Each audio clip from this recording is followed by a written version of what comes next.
이채경 강주 환경공단 전 노동조합 위원장님 모셨습니다.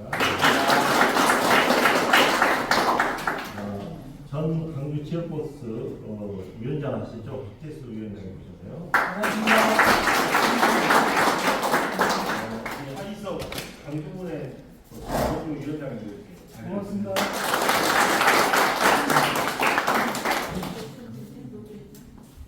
사실은 참석하신 분들 한 분 한 분 다 소개를 해드리는 게 도움.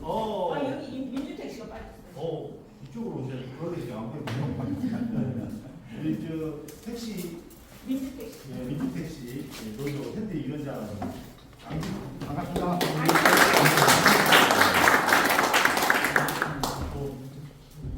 몇 분 인사 말씀을 듣고 간담회를 시작하도록 하겠습니다. 우리 전태일 여사 누님이시기도 하고 동생이시기도 하고 또 지금 19대 국회의원도 하셨고 또 관계자 예비후보 후원회장을 맡고 계시는 전순호 전 국회의원 모셨습니다. 네.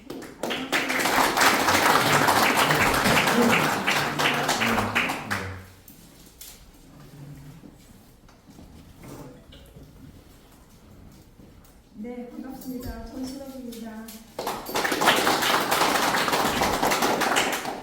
오늘 이렇게 주일 날임에도 불구하고 저도 물론 교회를 못 가고 왔지만은요, 이렇게 우리 박회자 예비 후보님을 위해서 함께 이렇게 해주신 모든 분들께 정말 감사를 드립니다.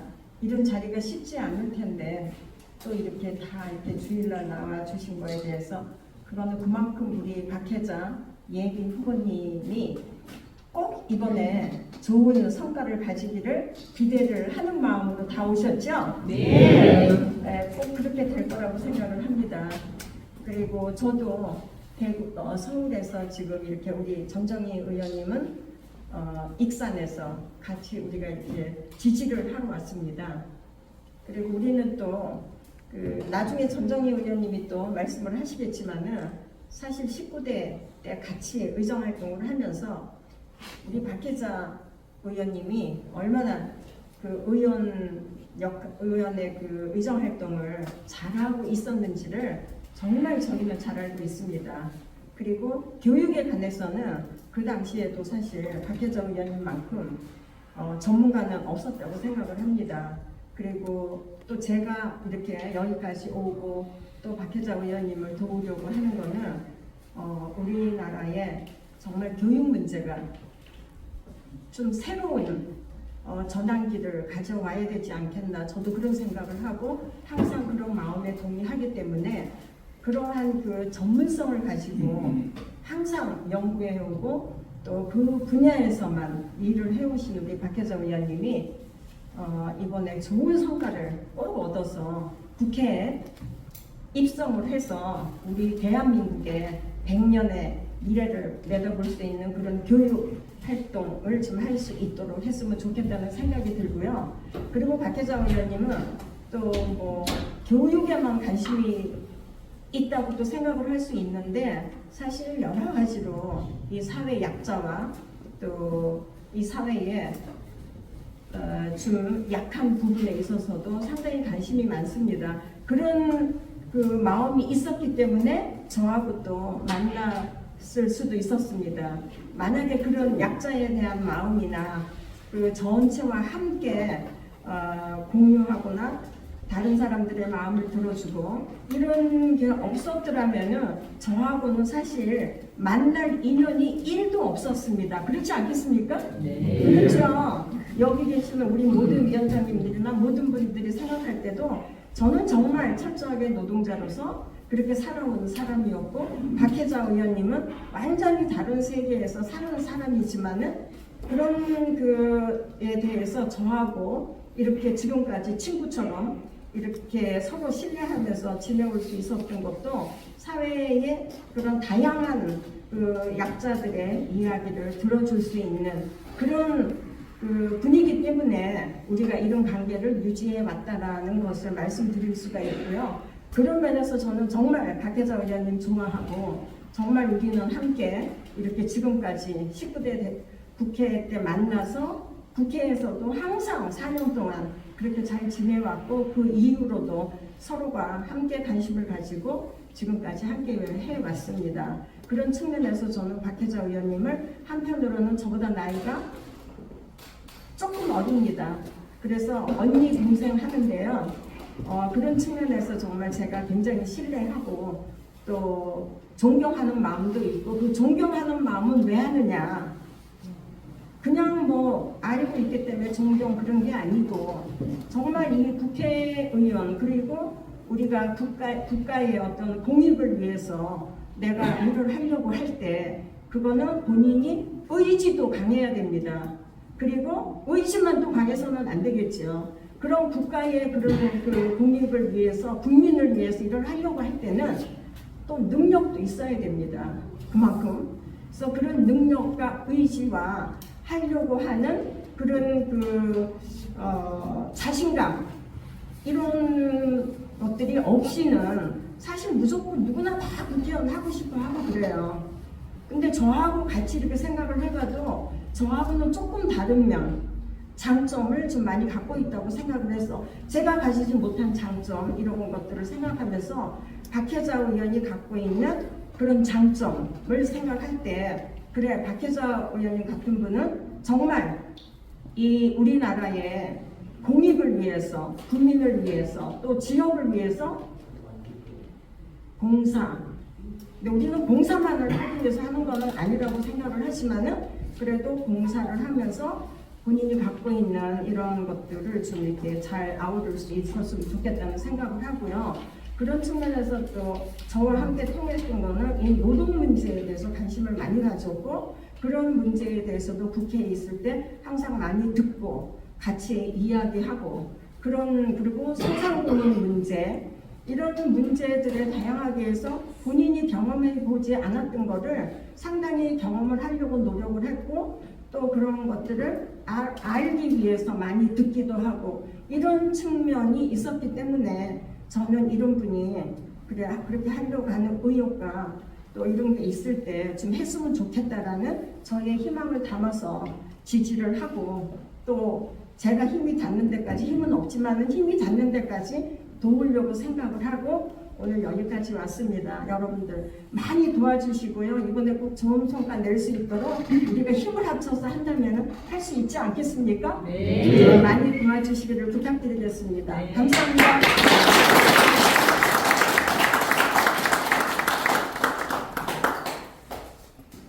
먼 거리를 또 한달이면 이렇게 찾아오셔서 좋은 말씀 해주시고 교육계, 노동계에 꼭 필요한 후보가 박혜자 후보라는 말씀 잘 들었습니다. 또 우리 전정희 전 국회의원님 사품 동문이시기도 하더라고요. 그래서 오셔서 한 말씀 해주시면 좋을 것 같습니다.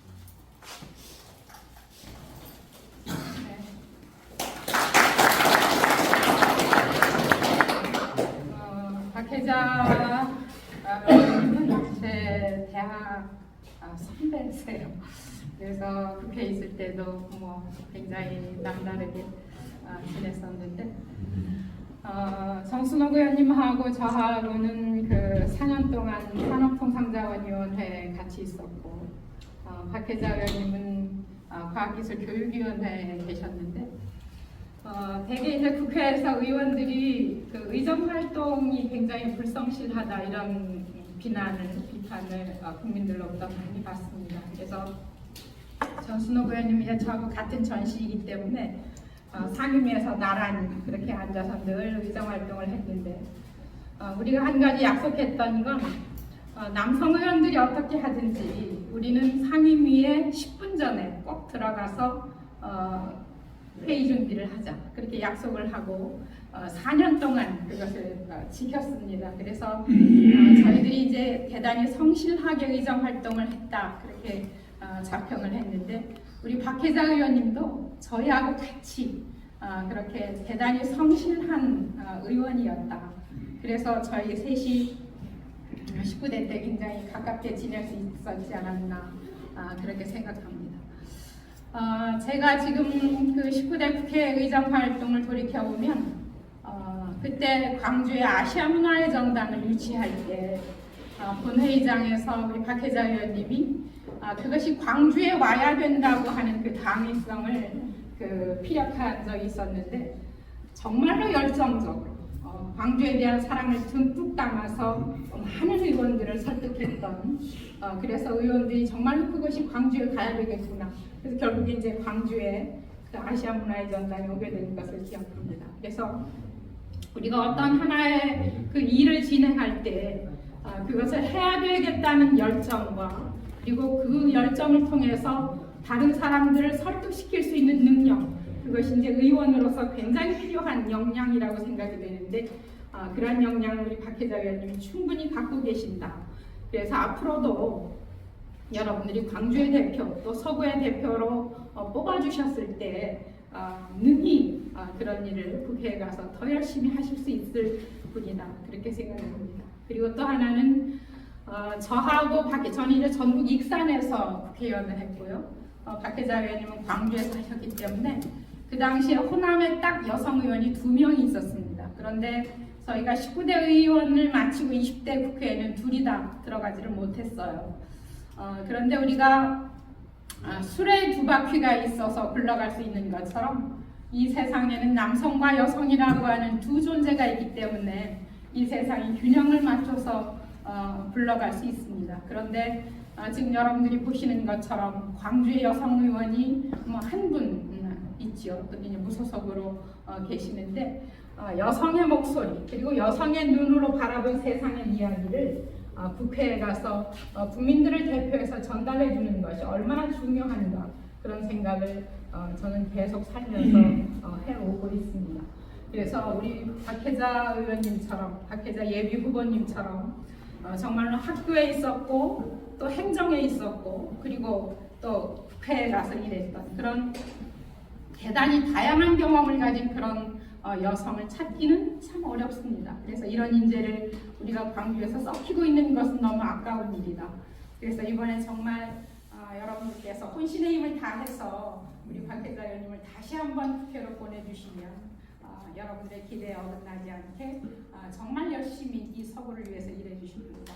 그렇게 생각하고 오늘 이렇게 일요일날 저도 기차를 타고 먼 길을 왔습니다. 여러분들 꼭 열심히 박혜자 예비 후보를 국회로 보내주십시오. 고맙습니다.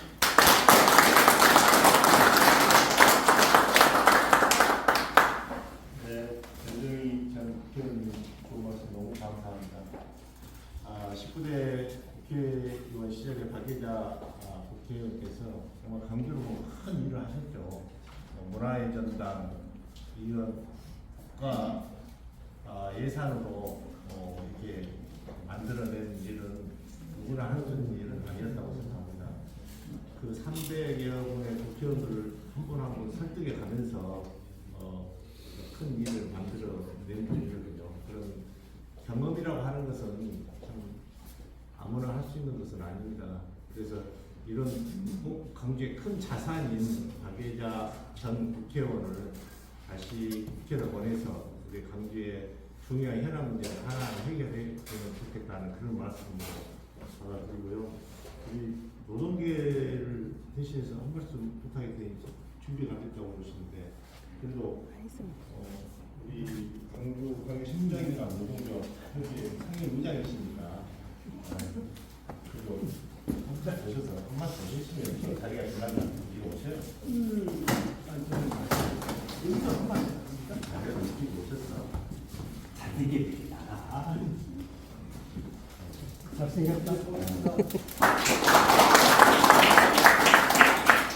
저는 노동계 입장에서 얘기를 드려야 될지 아니면 박혜자 후보님 입장에서 말씀을 드려야 잘 모르겠습니다. 근데 우리 박혜자 의원님 후보님하고의 인연은 이제 교육감 선거에 나서실 때 처음으로 이렇게 됐고 인사를 드렸고 저희가 좀 도와드리겠다 이 말씀을 드렸었고요. 저희가 이제 노동계에서 근무하고 있는 이제 광주광역 수정이나 노동조합 협의회는 광주광역시 산하 11개 기관들이 모여있는 협의체입니다. 그래서 이제 상임위원장을 맡고 있고요. 거기에서 이제 말씀을 나눴던 거는 박혜자 의원님께서 국회에 입성하시면 이 여태까지는 교육 분야에 대해서만 아니면 많이라고 하기는 좀 그렇고 교육 분야에 집중적으로 활동을 하셨는데 이제 본인이 국회에 입성하게 되면 노동계 현안 문제에 대해서 추가적으로 검토도 해볼 건 해보고 현장의 얘기를 많이 들어가지고 발전할 수 있는 것들을 만들어 보겠다라고 말씀하셔가지고 저희도 마음이 움직여가지고 후보님을 도와주기로 결심을 했고 정기적인 회의를 할 때 후보님 얘기를 계속 하고 있는 상황이라서 이번에 꼭 입성을 하셔가지고 저희들 현안 문제들도 같이 해소가 됐으면 하는 바람이 있습니다.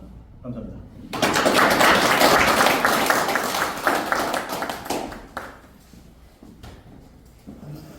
하이서 강동찬 노주위원장이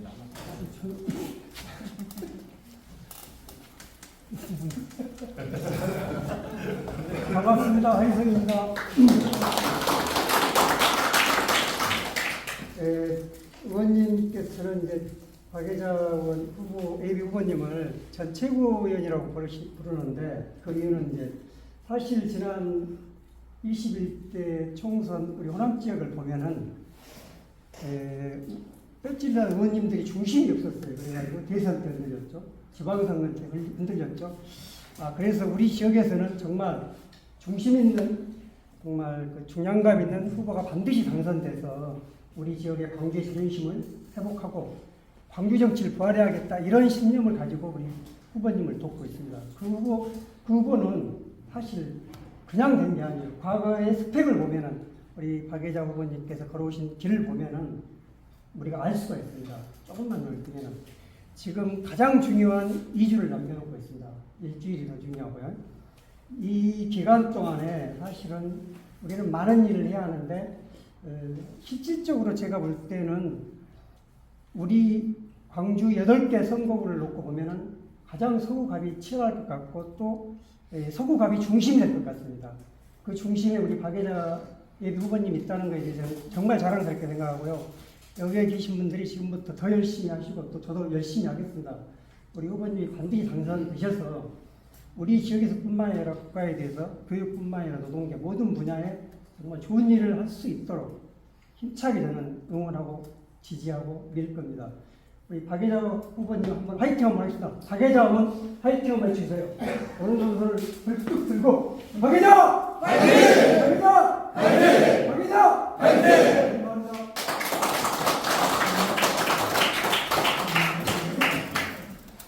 박혜자 예비 후보께서 아마 노동계의 대변자가 국회로 들어가신 노동계의 대변자가 되실 거고 또 교육계의 대변자가 되지 않으실까 그런 생각이 듭니다.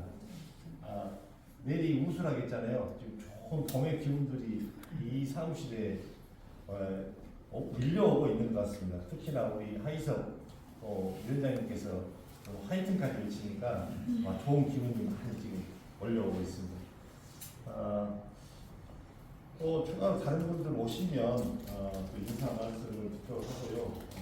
간단한 시간을 좀 갖도록 하겠습니다. 그래서 우리 의원님들 세 분, 우리 예비 후보님 이렇게 이쪽으로 오셔서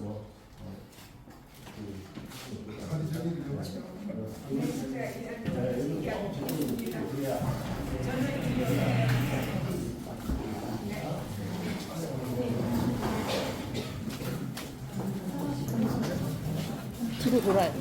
의장님 뒤로 돌아요. 이렇게 돌아요. 지역에서 지금 노동계 쪽에 현안 문제들을 다양하게 끄집어내서 말씀을 해주시고 국회에 가면 이런 것을 좀 법안을 발의해서 좀 통과해 주시면 좋겠다. 또 노동계 여러 가지 현안 문제들을 좀 해결하는데 앞장서 주셨으면 좋겠다. 이런 이야기를 한마디씩만 해주시면 좋을 것 같아요. 또 노동계에 관심이 많으신 또 지역에 계시는 또 뭐 주민들께서도 말씀을 해주셔도 좋습니다. 먼저 우리 버스 강주 지역버스 전 위원장님, 박재수 위원장님 현장에 워낙 많이 계셨기 때문에 한 말씀 해주십시오. 네, 안녕하십니까, 박재수입니다. 저도 관심 있게 이렇게 많은 여러분들이 참석해 주셔서 감사합니다. 그리고 이 자리에 좀 이렇게 모이신 것은 하나의 목적입니다. 목적이 있습니다. 박혜자 의원님은 국회로 보내신 우리 중심에 서서 하나로 똘똘 뭉쳐서 이번 선거에 꼭 당선되도록 최선을 다해 봅시다.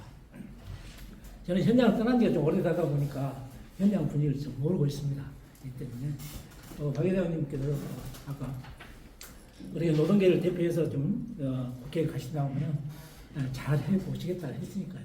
그걸 믿고 잘 해주도록 다시 한번 부탁드립니다. 감사합니다. 네. 우리 지금 강주 민주노조택시위원장하고 계시는 강규택 위원장님, 현장에 지금 위원장이시니까 지금 민주노조택시의 여러 가지 애로사항이라든가 또 국회에 가서 법안 발의해서 이런 걸 좀 개선해 좀 좋겠다든가 또 우리 택시 운전하시는 분들의 여러 가지 근무 여건의 처우 개선을 좀 해주면 좋겠다든가 이런 좀 제안 좀 해주세요. 장입니다.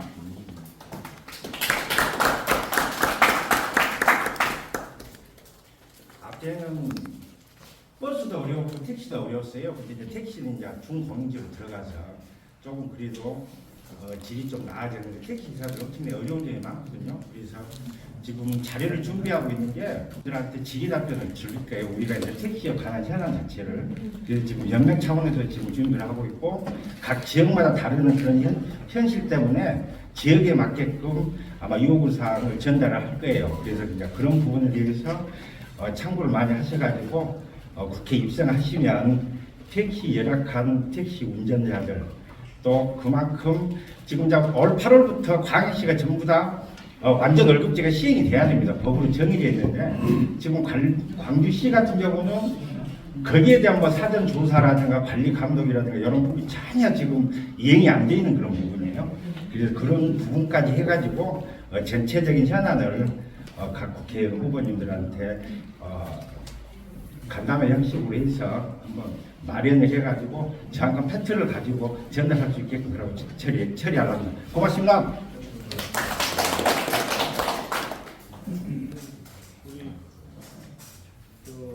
임채병 위원장님도 광주 환경공단 노동조합 위원장을 3선인가 하셨었죠? 네. 4선을 하셨대요. 이렇게 환경공단으로 보면 신화적인 또 존재이기도 한데 한 말씀 해주시죠. 반갑습니다. 저는 박혜자 전 의원님하고는 오래 전부터 알고 지내고 있습니다. 그리고 왜 여태 이렇게 인연을 갖고 있냐면은 의원님을 하시면서 진짜 그 강주에서 좀 몇 분 계시는데 너무 열정적으로 우리 시민들을 위해서 일했다는 그 부분을 저는 알고 있거든요. 그 당시에 제가 노조위원장을 했기 때문에 저를 직접 몸으로 겪었기 때문에 알고 있어서 여태 선거 나올 때마다 뒤에서 알게 모르게 이런 분이 돼야 된다 그런 홍보를 많이 했었어요. 지금도 마찬가지로 그렇게 여기 사무실은 사실 안 오지만은 누굴 만나면 이쪽에 관련된 인사를 만나면은 이런 분이 되어가지고 아까 어느 분이 말한 광주의 중심을 잡을 수 있는 그런 의원님이 계셔야 된다. 진짜 지금 현재 강주시의 국회의원들을 보면은 다 교체해야 된다. 그런 말이 거의 대부분 나오거든요. 그거 왜 그러겠냐면 중심이 없어요. 아까 뭐 대선이고 지선이고 그런 부분들 한 분이 해갖고 후배들을 끌어가가지고 왜 우리 광주의 정신이 이런 거니까 우리 이렇게 같이 가자. 그 뭐 딱깔 정치를 하는 게 아니라 본인 정치를 할 수 있는 그런 분이 국회로 가서 일을 해야 된다 그런 생각을 갖고 있거든요. 노동계 연합보다는 지금 현재 민주당의 그런 부분들에 대해서 좀 이렇게 간단하게 말을 하고 그냥 끝내려합니다. 네, 임채병 위원님 감사합니다. 지금 우리 박상모 위원장님은 현재 지금 강주 지역버스 위원장님을 맡고 계시거든요. 네, 지금 한 말씀 해주세요. 박사목입니다. 여기서 얘기해봐야 노동해는 해결이 나올까? 걔는 여러분들이 한 말씀 하셔요. 알겠습니다. 이게 저희들 대중교통을 이용하고 있는 법안체는 이미 저희들 연맹 쪽에서 중앙당 쪽에 요구할 수 있는 내용들을 이미 준비를 해놨고요. 단순히 광주 지역에 있는 버스만 가지고 잠깐 얘기를 드리면 이건 것 같아요. 광주 시민들이 중국 인재를 하니까 세금으로 공적 자금을 가지고 운행을 하니까 너희들은 그냥 시키면 시킨 대로 해야 된다. 근데 중국 인재라는 것은 그 시에서 재정저금을 적자분을 보존해주는 형태의 업체 아닙니까? 근데 중국 이제 시작하면서 재정지원금, 공적자금 들어갈 거 알면서 시작했어요. 천문학적인 들어간 돈을 알면서 시작했으면서도 지금도 대중교통 관할 부서 시의회나 돈 많이 들어간다고 계속 저희들한테 계속 저희를 뭐라 하거든요. 우리 허리띠 계속 졸라봐야 나올 것도 없는데 계속 허리띠 졸라매라 합니다. 지금 전국에서 가장 아까 택시노조에서 말씀드렸지만 저희 전국에서 가장 적은 임금 받고 있거든요. 광주 시내버스 노동자들이. 그런데도 불구하고 광주 버스 노동자들이 큰 혜택을 보고 있느냐 이렇게 보이는 것이 안타깝고요. 광주 지역의 버스를 위해서는 저는 공사를 하나 만들어야 한다고 봐요. 대중교통과라는 직원들이 전문성이 없어요. 국장부터 시작해서 국장, 과장, 계장들 전부 1년 안에 전부 보직 다 바꿔나갑니다. 그럼 실무자는 실무 능력이 떨어지기 때문에 계속해서 악순환의 고통이 악순환이 되는 거예요. 그런 거 잠깐 말씀드리는데 여기서 얘기해봐야 해결 안 되니까 여기까지만 하겠습니다. 이야기하세요. 그래요. 하여튼 우리 또 시민의 발이기도 하잖아요. 근데 광주 지역 버스 우리 또 박상복 위원장님 우리 시민분들 불편함이 없도록 잘 좀 해주시기를 부탁드리겠고요. 또 우리 같이 오셨어요. 우리 한진호 광주 지역버스 부위원장님도 같이 왔다가 어디 나가신? 네. 안녕하십니까. 네. 최준입니다. 그래도 한 말씀 하시죠. 오셨는데. 네. 아니 우리 지역버스 박상국 위원장님께서 많은 분들도 잘 알고 계시겠지만은 저는 이런 말씀 꼭 한번 드리고 싶어요. 기존에 이렇게 노동계 선배님들이 항상 이제 뭐 술자리가 됐든 이런 데 이렇게 함성하면 말씀하시는 부분이 노동운동을 하는 사람은 정치하고는 멀어져야 된다 이런 말씀들을 많이 하셨었어요. 제가 듣기도 그렇게 많이 들었는데 모르겠는데 저는 생각이 좀 다릅니다. 이 노동계가 발전하고 앞으로 뭔가 더 달라지려면 항상 정치하고 결부될 수가 없거든요. 그래서 함께 같이 가야 된다고 생각합니다. 그래서 저는 우리 박혜자 후보님이 꼭 이번에 국회에 입성하셨으면 좋겠습니다. 감사합니다. 네. 오늘 좋은 또 말씀도 해주셨는데, 예. 아니 저 의원님한테 질문을 좀 하고 싶은데요. 후보님한테 이제 예비 후보님이라 해야 하나요, 최고위원님? 예비 후보님인데 사실 이제 교육 문제 하면은 장기적인 노노의 그런 말이 나오잖아요. 막여 수곡은 1년지계요, 막여 수목은 10년지계요, 막여 수의는 100년지계다. 교육은 100년지계를 해야 하는데 사실 지금 이제 우리나라의 현 정부 말할 것도 없이 저출산 문제가 상당히 대두되고 있단 말입니다. 전에 교육감선거 때 의원님께서는 저출산 문제를 상당히 해박하게 말씀을 하시더라고요. 난 거기에 또 기대를 많이 해봅니다. 근데 우리나라가 지금 OECD 국가 중에서 첫 아이 출산 연령이 32.6세더라고요. 32.6세. 그러니까 제일 높아. 첫 아이 출산이. 그러니까 이게 첫 아이를 33세에 낳으니까 저출산이 될 수밖에 없는 거지 않습니까? 의원님께서는 국회에 입성하시면은 저출산 문제를 어떻게 해결하실 생각을 가지고 계신지 한번 말씀을 좀 해주십시오. 근데 저출산 문제는 이미 이제 저는 실패할 수밖에 없는 문제다라고 하는 것은 답이 나와 있습니다.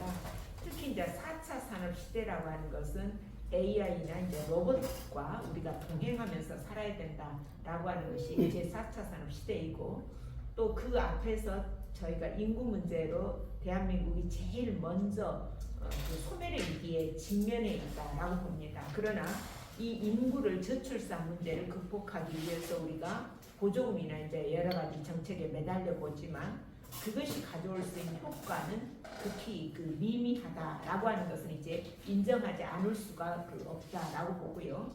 다만 인구 정책이나 저출산 문제를 우리가 그 어느 수준까지 사실은 방어할 것이냐라는 그 마지노선을 정하되 전체적인 정책의 방향은 인구 정책이 아니라 인재 정책으로 바뀌어져야 된다라고 봅니다.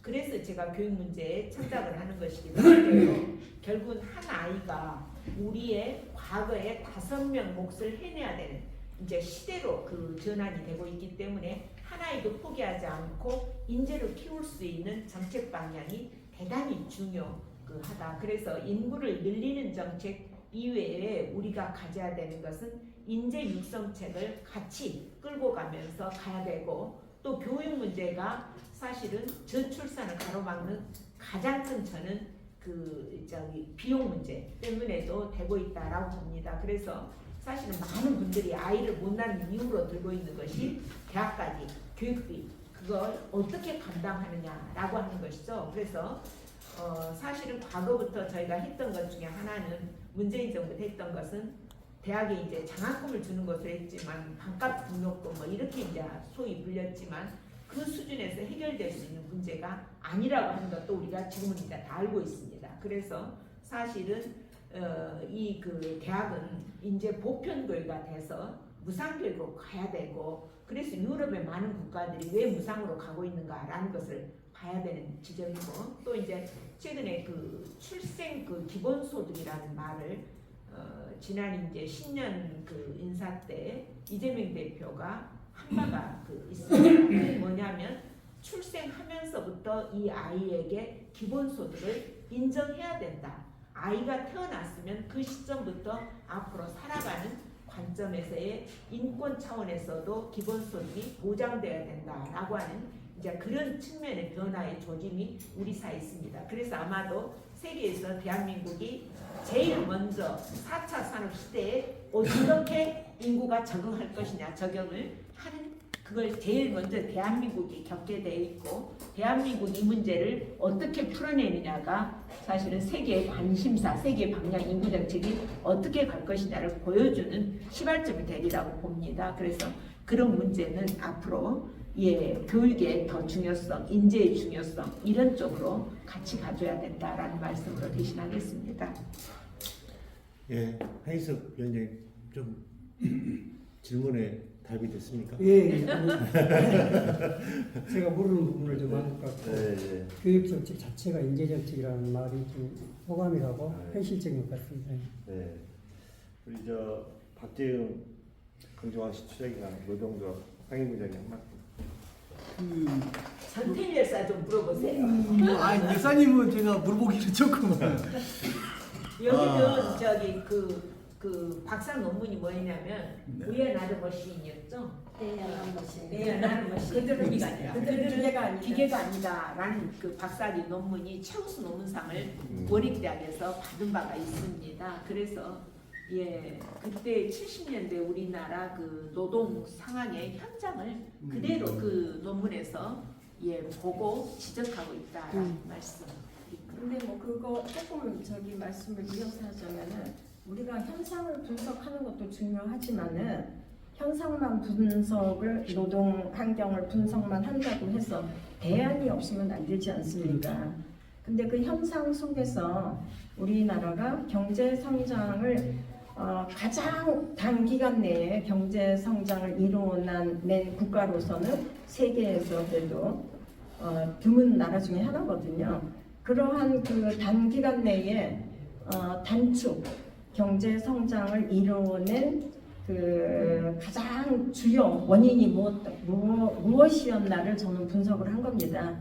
그랬을 때에 한국의 노동자들 그리고 산업화 과정에서의 우리 인력 노동 현장의 이제 현상을 다 분석을 한 거지요. 그래서 그게 아무리 국가 권력자가 최고의 경영자가 산업에 대한 좋은 정책 그리고 경제 성장에 대한 좋은 정책을 갖고 있었다 하더라도 그런 것들 속에서 그 당시에 노동자들의 그 노동력 그리고 그 노동자들이 가지고 있었던 우수한 그런 면들 그리고 또 그것을 국가가 얼마나 착취적인 구조를 통해서 노동자들을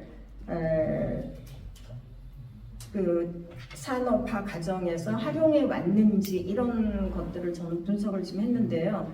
그런 것 속에서 그런 훌륭한 그 노동력이 지금도 우리나라의 경제를 저는 떠받치고 있다고 생각을 합니다. 각 산업 현장에서. 그럼에도 불구하고 그러한 그 노동자들에 대한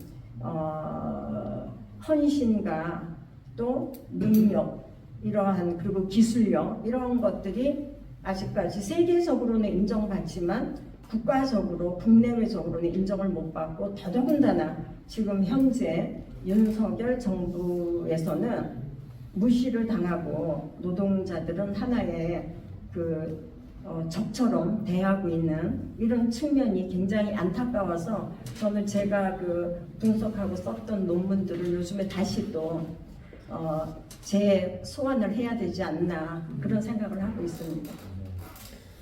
우리 전순호 전 국회의원님 이거 마무리 말씀으로 해주셨는데 중간에 지금 이 말씀이 나온 것 같은데 우리 그 박재영 상임부장님 지금 보니까 광주문화재단 또 위원장님도 하고 계십니다. 그래서 한 말씀. 선생님 어쨌든 수장기관의 공통된 안에 대해서 이제 여쭤보고 싶은 게 있는데 아마 아실지 모르실지 잘 모르겠지만 어쨌든 노동계 입장에서 말씀드리면 몇 년, 한 4년, 5년 전부터 해가지고 각 지자체별로 그 지자체별 생활임금 제도라는 거를 적용해서 운영을 하고 있습니다. 그랬죠. 예. 근데 이 생활임금이 올라가는 상승의 폭은 적게는 5, 6% 임금 상승률의 폭이 많게는 7에서 9%까지 올라가거든요. 근데 그 대상 적용을 해야 되는 기관의 임금 상승률은 지방공무원 임금 상승률만 적용을 하고 있습니다. 그래서 많이 올라야 2.5%, 2.5에서 3.5 수준이거든요. 그러다 보니까 정규직 근로자보다 실질적으로 기간제 근로자로 채용하는 직원들의 급여가 더 높은 경우도 발생을 하고 있습니다. 네. 그러다 보니까 저희들이 생각했을 때는 각 지자체에서 설정한 생활임금이 그 지자체의 최저임금이라고 생각을 하는데 실제 그 최저임금에 정규직 근로자가 적용받지 못하고 있는 현상에 대해서 추가로 정부에 가시게 되면 평인건비를 산정하는 게 지방 예산 편성 지침에 이제 명시가 되는데 거기에는 최저임금은 제외 항목에 들어있지만 생활임금에 대해서 초과되는 부분에 대해서는 들어있지 않습니다. 그러다 보니까 발생하는 문제점이 생활임금에 못 미치는 직원들의 부족한 임금을 다른 직원들이 십시일반 모아서 이제 보충해주는 그런 현상이 지금 현재 발생하고 있거든요. 그래서 그런 부분들은 한번 좀 짚어주셨으면 좋겠다라는 말씀을 좀 드리고 싶습니다. 네. 그 생활임금 문제가 돼서 이제 대체로 알기는 공공기관의 근무자나 이제 또 비정규직 그 노동자들도 이 생활임금 보장 때문에 그래도 임금 수준이 조금 더 개선된 것으로 저희는 통상적으로 알았는데 그 부분은 조금 더 저희가 그 면밀한 조사를 좀 해봐야 될 것 같고 제가 이제 마지막으로 한 말씀 드린다면 제가 그동안 그 공부했던 것 중에 우리가 이제 기술의 발전이나 산업의 그 발전하면 보통 그 빈부격차가 해소된다, 임금격차가 해소된다 이렇게 믿었던 거는 굉장히 그 신화라고 하는 것이 최근에 이제 밝혀지고 있고 오히려 그 생산력의 증가나 이것이 빈부격차를 더 강화시킨다는 거죠. 그럼 그것을 막을 수 있는 유일한 방법은 과거의 그 역사를 볼 때 노조가 형성되고 노동계의 집합적인 힘이 그 영향력을 발휘하게 되면서 그 격차를 줄일 수 있는 임금 격차를 줄일 수 있는 가장 큰 원동력이 되었다라고 하는 것이 최근에 이제 나온 그 그 논문들의 그 분석 결과이고 그래서 지금 우리가 당장 그 노동계 차원에서 준비해야 될 일은 앞으로 AI 시대에 늘어날 생산성 그리고 그 우리가 어떻게 보면 그 기술의 발전이 가져올 이득이라고 하는 것을 지금 우리가 어떻게 분배할 것인지 이걸 그 노동계하고 의논하지 않으면 이건 더 그 최악의 그 빈부격차를 가져올 수 있다. 그래서 제가 볼 때는 기본소득도 논의가 되는 것이고 또 우리가 어떻게 그 노동계와 그 협의를 해야 되느냐. 제가 이번에 면접 갔을 때 무슨 질문을 당했냐면 구조조정 문제 이 그 윤석열 정부는 구조조정을 앞두고 있다 대규모. 그때 어떻게 그 당신이라면 그 대응하겠느냐라는 얘기를 했어요. 근데 많은 후보들이 복지 문제에 뭐 안전망을 강화하겠다. 저는 아니라고 생각해요. 그는 그 복지로 이 그 구조조정을 대응할 수는 없다라고 하는 것이고 그거는 실업을 전제로 하고 하는 겁니다. 그렇기 때문에 그거는 지금이 앞으로 우리가 늘어날 그 기술의 진보가 가져올 그 생산성 이득을 지금 어떻게 공평하게 나눌 것이냐에 대한 논의가 지금 사회 구조적으로 오히려 이루어져야 그 방향에 대한 그 준비를 해야 사실은 그 맞다 이제 그런 생각을 저는 하고 있습니다. 그래서 그 부분도 그 노조 입장에서는 굉장히 앞으로 사실은 설득력있는 AI 시대에 우리가 늘어난 그러나 이 그 이득을 어떻게 어떤 원칙으로 우리가 분배할 것이냐라는 논의는 지금부터 사실은 그 필요하다라고 생각을 했습니다. 예. 예. 저기 전정희 의원님한테 전 의원님한테 질문 한번 드리고 싶은데 해도 되겠습니까? 네, 네. 네. 지금 전북 여성교육문화센터장 하고 계시죠? 네, 전북 여성교육문화센터였다가 전북 여성가족재단으로 그리고 바뀌었습니다. 국회에 있을 때도 제가 볼 때 상당히 여성 문제에 대해서 전문가고 여성위원장 하시고 여성 담당 연내 부대표도 하시고 여성 문제에 대해서 상당히 해맑은 지식을 가지고 있는 것 같은데 사실 광주가 여성 문제가 좀 상대적으로 약한 부분이 있어요. 이제 우리 박예자 의원님께서 당선되시면은 어떤 것을 광주에 접목을 시켜서 좀 도와주실 건지 그 부분에 대해서 좀 말씀해 주십시오. 이제 여성들이 가지고 있는 어려움 중에 하나가 그 아까 이제 뭐 저출생 문제 이제 이렇게 나왔지만 특히 이제 일자리 문제가 또 굉장히 중요합니다. 이제 저출생하고도 연관이 되는 것인데 대개 이제 여성들이 결혼하고 또 뭐 출산하고 육아하면서 경력이 단절이 되는 경우가 많아요. 근데 경력이 단절이 됐다가 다시금 취업을 하고자 할 때 기존에 그 취업했던 직장보다 훨씬 더 좀 수준이 낮은 곳으로 임금도 적은 곳으로 갈 수밖에 없고 또 재취업하기가 굉장히 어려워져서 사실 여성들이 일자리를 갖는다고 하는 건 이제 자기 한 목숨을 자기가 벌어서 먹여 살린다고 하는 관점에서 그 이제 인권의 문제하고 결부가 된다고 생각을 하거든요. 그래서 아마 그 광주에도 그런 여러 가지 문제들이 있을 텐데 이제 우리 박혜자 의원님 교육에도 전문가이시기도 하지만 여성들이 그렇게 자기 본래의 인권을 되찾아갈 수 있도록 그런 방향에도 힘을 써주셨으면 좋겠다고 생각합니다. 우리 양희섭 위원장님이 전정희 전 교수님 말씀 듣고 같이 공감하시니까 박수 치신 거죠? 예, 박예자 우리 이제 예비 후보께서 국회에 되시면 그런 부분을 잘 좀 해주셨으면 좋겠다는 그리고 말씀. 제가 한 말씀을 더 드리자면 네네. 이제 택시 노조에서 오셨다고 하니까 반가운데 제가 국회의원을 할 때 익산에서 택시 운전사를 했어요. 제가 택시 운전기사 면허도 시험 가서 따고 그래가지고 택시 기사를 했었는데 새벽에 한 5시쯤 나와가지고 이제 오후 이제 밤에는 안 하고 오후 5시까지 12시간 정도 그렇게 하면서 이제 그 하루 종일 벌어가지고 이제 가스 넣고 남는 돈을 보니까 이게 참 얼마 안 돼서 야, 이런 수입을 가지고 한 가정을 꾸려간다고 하는 것이 얼마나 힘든 일인가 그런 걸 참 절감한 적이 있었는데 그런 차원에서 우리 아마 박기자 위원님께서도 굉장히 이 그 노동을 위해서 힘을 많이 써주실 거라고 기대를 합니다. 네, 우리 저 사무 일동의 선거구도라는 현 동지입니다. 우리 의원님 후보님한테 내가 꼭 하는 말씀이 있는데 국회의원은 당선되면 자기 몸자랑을 합니다. 목에다 힘주고 전화도 안 해버려요. 사관련 모든 게 뜰다고 있어요. 근데 전라북도 순창 남원 임실 국회의원 김용호라고 있어요. 더불어민주당이요. 어째서 그 사람 당선되냐? 이번에 거기서 술만 안 오고 서울로 온답니다. 주민들이 난리가 났어요. 왜 옮기냐? 이거 나오라. 그 의원님은 내가 임실 가서 직접 알아봤습니다. 꼭 두 달 섰다면 한 번씩 지역구를 찾아봐요.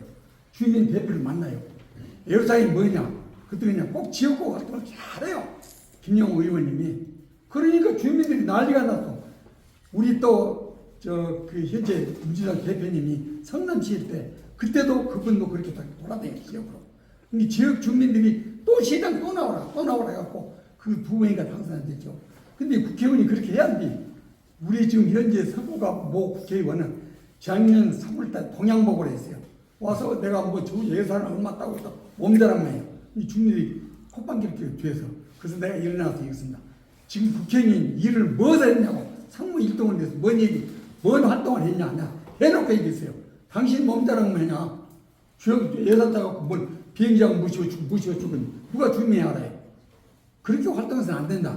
지역을 샅샅이 돌아다니면서 활동해야 한다. 내가 지금 자체장 8년을 연속하고 있다. 8년. 왜 2년밖에 못해요? 주민들이 나오고 또 하라고.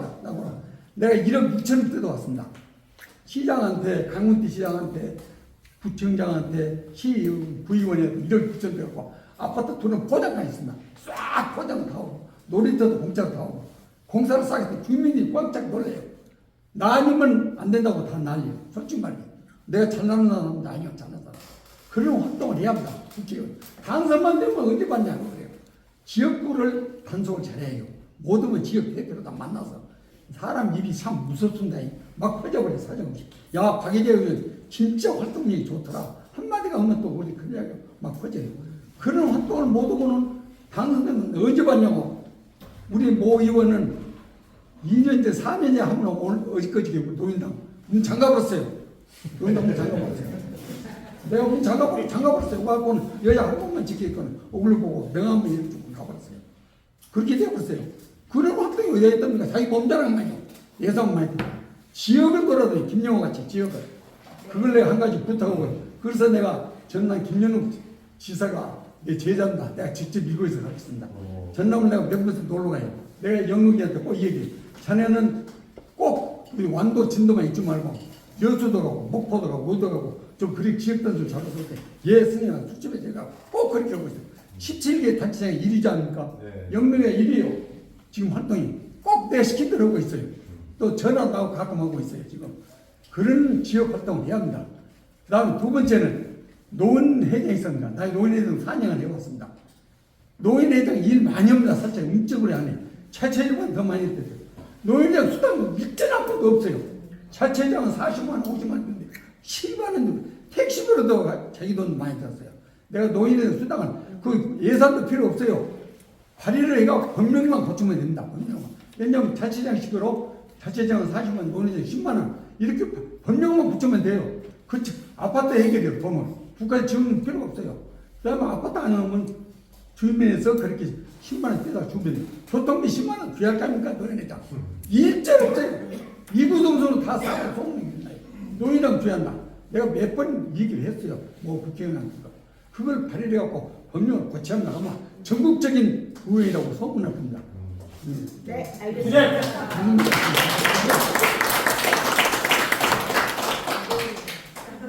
어르신이 강주일고 선생님을 하셨대요. 그래가지고 그 김영록 지사님이 제자신가 봐요. 그 김영록 지사가 선생님 말씀 잘 듣다 보니까 이게 인기가 좋구만요. 네.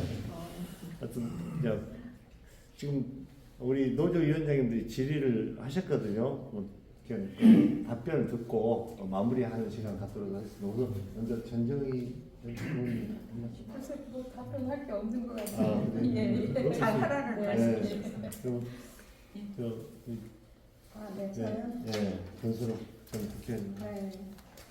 우리 그 임금 문제 아까도 얘기를 했는데요. 생활임금, 그 최저임금 이런 부분들을 어떻게 우리가 획득을 해야 되겠는가. 저는 참 가슴이 아픈 게 그게 안 돼서 동료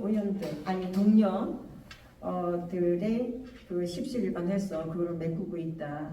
근데 그거는 너무 노동자들의 많은 희생을 강요하는 거라서 저는 굉장히 이거는 굉장히 나쁜 거고 사실 이 부분은 꼭 바뀌어야 되겠다는 생각을 합니다. 그리고 또 이 문제는 어떤 거랑 또 관련이 되냐면은 저출생 문제하고도 관련이 되는 건데요. 사실은 그 다른 나라들을 보면은 뭐 일본 같은 데도 좀 보면은 이게 그 임금 문제에 있어서 그동안에는 이 산업에서 다 미국도 많이 그렇습니다. 근데 보면은 그동안에는 어떻게 하면은 노동조합하고 임금 협상이 굉장히 어려운 문제 중에 하나였거든요. 그리고 노동조합 쪽에서는 임금을 많이가 아니라 우리는 일한 만큼 받겠다라는 거였고 사실 노동자들은 그 이상을 넘어서 막 많이 받겠다고 요구하지도 않았어요. 특히 우리나라 같은 경우에는. 그럼에도 불구하고 많은 나라들, 우리나라가 대표적인 나라가 되겠지만은 저임금을 가지고 기업이 기업 운영을 하려고 하는 겁니다. 그리고 많은 이익 창출을 하기 위해서는 회사 운영을 잘해서 회사가 정말 세계적으로 국내적으로 좋은 회사가 좋은 물건을 만든다라는 그런 회사로서 이미지를 가지고 돈을 벌고 그리고 많은 이윤을 창출해서 그걸 이제 노동자들과 나눠야 되는데 그렇게 하지는 않고 노동자들의 땀을 짜서 이윤을 창출하려고 하는 게 많았거든요. 근데 이제 많은 나라들이 우리나라만 지금 아직까지 거기서 벗어나지 못하고 있는데 지금 뭐 일본이나 다른 나라들은 이제는 우리가 저임금을 가지고 기업의 문제에서 노동 문제를 다뤄서는 안 된다. 이제는 저임금보다는 질 좋은 노동자. 그래서 아주 질 좋은 노동자들 그리고 최고 좋은 인력들을 우리 회사에 어떻게 유입시킬 것인가 그런 문제가 최고로 하도록 돼 있거든요. 근데 사실 우리나라는 노동자들이 그 밑에서부터 위에까지 세계에서 가장 교육을 많이 받은 사람들입니다. 지금은 뭐 시 공무원들도 보면은 대학 박사들도 있어요. 근데 그런 분들이 거리에서 이렇게 빗자루질도 하고 있거든요. 그래서 세계적으로 이 분석을 할 때도 한국은 가장 고학년의 노동력이라고 얘기를 하는 거거든요. 그런 측면에서 앞으로 우리 박혜자 의원님이 이제 국회로 가신다 하면은 그런 측면에 있어서 산업 정책에서 저임금이나 임금을 가지고 이제 현장의 노동자들을 그 회사의 이익 창출이나 이런 부분을 하는 게 아니라 정말 어떻게 고인력들, 훌륭한 인재들을 회사에 모셔올 수 있는지 그런 측면을 경쟁할 수 있도록 하는 그런 정책들을 해야 되고 그런 것들은 ILO나 이런 데에 나와 있는 게 상당히 많이 있으니까 그런 측면에 대해서 좀 이렇게 하시면은 특히 그런 노동 저임금 생활 문제 지금 사실 저임금 생활 문제를 얘기한다라는 거는 참 우리나라가 이제는 선진국에 들어가 있지 않습니까? 그런데 여기에서 최저임금 생활임금을 얘기한다라는 건 좀 부끄러운 일이고 상당히 뒤떨어졌는데 그거를 또 후퇴시키는 게 지금 현 정부입니다. 그래서 우리가 이번 총선에서는 사실 여기서는 박혜자 의원님 같은 분을 정말 국회로 보내야 되고 그래서 거기에서 자기의 소신을 가지고 의정활동을 할 수 있고 그래서 그런 것들을 지역이나 우리 전체 우리 그 사회가 갖고 있는 어떤 특정한 문제들 노동 문제나 교육 문제나 이런 것들에 대해서 소신을 갖고 싸우기도 하고 그 문제를 절대적으로 이뤄낼 수 있는 그러한 분이 필요하다고 생각을 합니다. 그리고 아까 어떤 분이 저쪽에서 얘기하실 때 노동자들이 정치에 관여하지 않는 게 좋겠다. 그렇지만 나는 관여를 해야 되겠다 생각하고 오늘 이 자리에 오셨죠. 아까 말씀하셨죠. 저는 굉장히 존중하고요. 정말 많이 그렇게 생각하시는 분들이 많이 있어야 됩니다. 그리고 노동조합들이 권리를 또 주장하고 이렇게 그 단체 행동을 통해서 힘도 과시하고 하는데 그거보다 더 중요한 거는 저는 정치적으로 풀어야 되는 게 더 많거든요. 그렇다면은 그 선진국이나 저는 영국에서 공부를 했기 때문에 영국에서 보면은 그 예를 들어서 교통 노동자들, 그러니까 버스나 택시나 뭐 지하철이나 이런 모든 그 노동조합이 영국 노동당을 지지를 합니다. 그랬을 때 제가 그때 있을 때 보면은 노동조합이 우리나라하고 그런 선진국의 노동조합의 이 사고가 뭐가 틀린가 이렇게 보면은 우리는 아직까지도 한국노총이나 민주노총이 정부로부터 자금을 받아서 쓰려고 해요. 그런데 그런 나라들은 노동자들이 조합비를 받아서 그 조합비를 노동당에다가 우리나라 돈으로 한 300억씩을 냅니다. 여러분들 놀랍지 않으세요? 그렇게 하면서 노동당에게 우리 노동 정책을 우리는 당신들을 이렇게 지지하니까 물론 투표로도 하지만은 당신들이 의회 활동을 잘하기 위해서 우리는 이렇게 후원을 한다. 그래서 300억씩 갖다 내요. 그리고 유니슨이라고 그 공무원 노동조합에서 또 몇백억씩 내더라고요.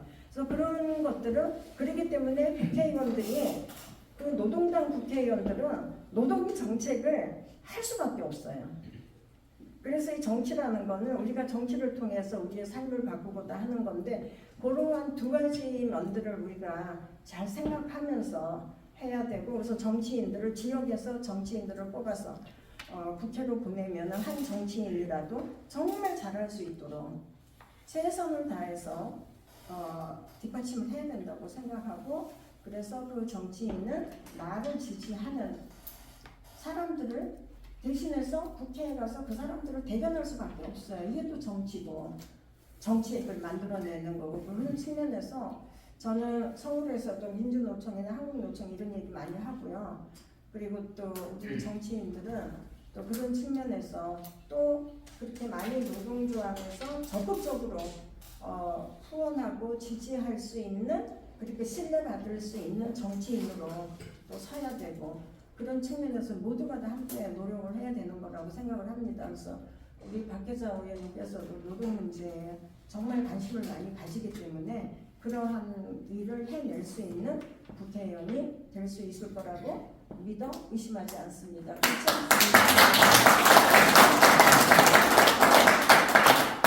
마무리 한번. 아니 저는 우리 전순호 의원님 다 말씀하셔서 특별히 드릴 말씀이 없습니다. 그러면 잠깐 포토 타임을 갖도록 하겠습니다. 우리 현 전 위원장님들 옆에 쭉 앉으시고. 예, 같이 앉으세요. 여기. 이리 오세요.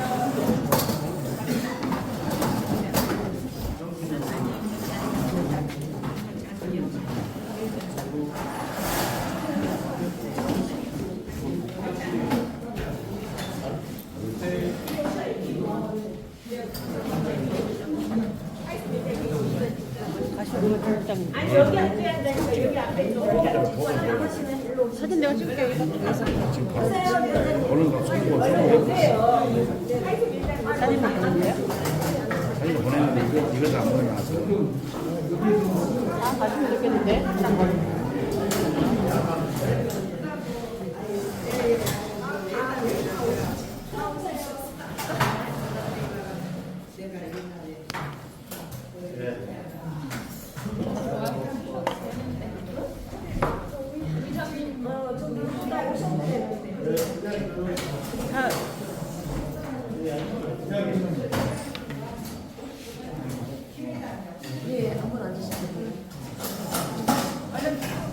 네, 찍겠습니다.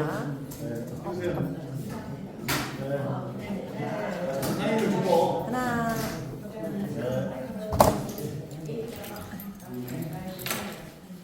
네, 찍겠습니다. 하나, 둘, 셋. 네, 한 번 더. 하나. 네, 이렇게 하트. 아, 화이팅, 화이팅. 예. 박회장! 화이팅! 박회장! 화이팅! 박회장! 네. 아, 요거요? 하트. 손하트 이렇게 하시면 돼요. 이렇게. 감사합니다. 네, 다 찍었습니다. 고맙습니다. 바쁘신데 주말에 이렇게 노동조합 전현 위원장님들 또 각동의 또 회장님들 강원동 여러분 감사합니다. 고맙습니다. 네, 감사합니다.